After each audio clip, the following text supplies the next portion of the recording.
आज के इस छोटे से वीडियो में हम जानेंगे कि भाज्य संख्याएं यानी कंपोजिट नंबर्स और अभाज्य संख्याएं यानी प्राइम नंबर्स क्या होते हैं। तो चलिए पहले जानते हैं कि भाज्य संख्याएं यानी कंपोजिट नंबर्स क्या होते हैं।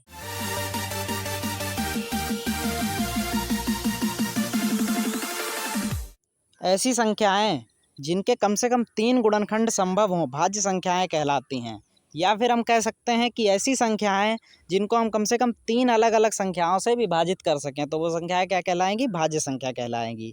एक और हमारे पास डिफिनीशन है, उससे समझते हैं कि वे संख्याएं जो एक और स्वयं के सिवाय अन्य किसी संख्या से भी विभाजित हों तो उन संख्याओं को क्या कहेंगे, भाज्य संख्याएं कहेंगे।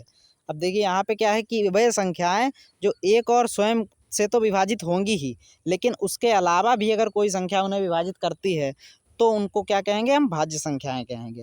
अब देखिए भाज्य संख्या के कुछ उदाहरण यहाँ पे हैं, जैसे 4, 6, 8, 9, 10, 12, ये सब क्या हैं, भाज्य संख्या हैं।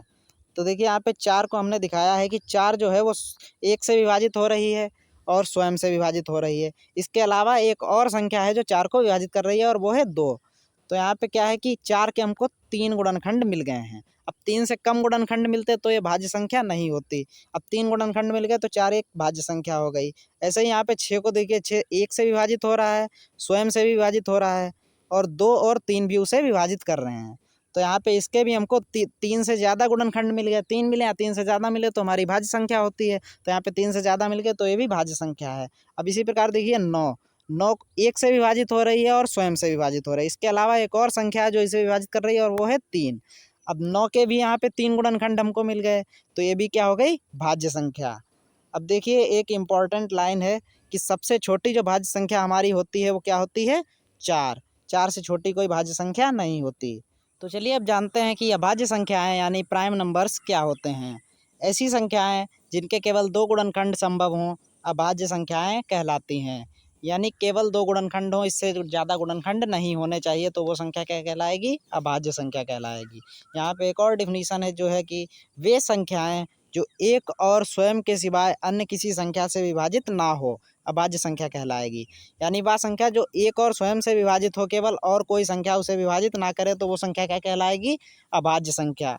और भाज्य संख्याओं की कंडीशन में ये उल्टा था, जो एक और स्वयं से भी विभाजित हो और कोई संख्या भी उसे विभाजित करे तो वो संख्या भाज्य संख्या कहलाएगी। लेकिन यहाँ पे अभाज्य संख्याओं में क्या होता है कि एक और स्वयं के अलावा और कोई संख्या उसे विभाजित ना करे तो वो संख्या अभाज्य संख्या कहलाती है। एग्जाम्पल के लिए जैसे यहाँ पे लिख रखा है 2, 3, 5, 7, 11, ऐसे ही आगे और भी हो सकते हैं 13, 17, 19, ये सब क्या है, अभाज्य संख्या हैं। ये या तो केवल एक से विभाजित होंगे या फिर स्वयं से विभाजित होंगे, इसके अलावा और कोई संख्या इन्हें विभाजित नहीं कर सकती।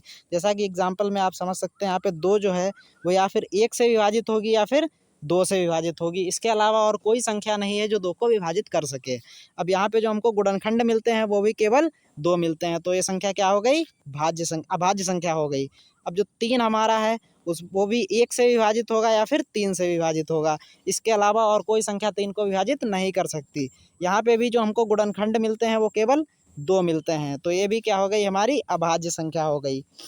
अब जो हमारी सबसे छोटी अभाज्य संख्या होती है वो 2 होती है। सबसे छोटी अभाज्य संख्या 2 है और जो एकमात्र सम संख्या अभाज्य होती है वो है 2। 2 के अलावा और कोई ऐसी संख्या नहीं होती जो सम अभाज्य हो, यानी अभाज्य भी हो और सम भी हो। तो उम्मीद है कि आप लोगों को भाज्य और अभाज्य संख्याएं समझ में आ गई होंगी।